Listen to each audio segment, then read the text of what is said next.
দর্শক আসসালামু আলাইকুম। কুষ্টিয়ার র্যাং টেলিকম থেকে আপনাদের স্বাগতম।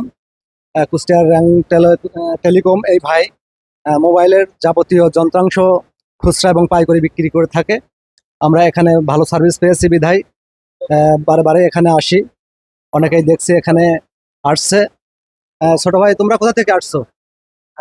এসেছে ত্রিবেণী থেকে শেখপাড়া বাসা। কি নিতে আসছো? বললাম যে 100 বয়াম করে। শুনতে পেলেন, শেখপাড়া থেকে এক ছোট ভাইরা আসছে এই দোকানে। এই দোকানের অনেকটাই সুনাম রয়েছে কুষ্টিয়ার আশপাশ দিয়ে। অনেক দূর দূরান্ত থেকে এখানে কিন্তু কাস্টমাররা এসে থাকেন। এখানে কিন্তু সব ধরনের মোবাইলের সরঞ্জাম পাওয়া যায়।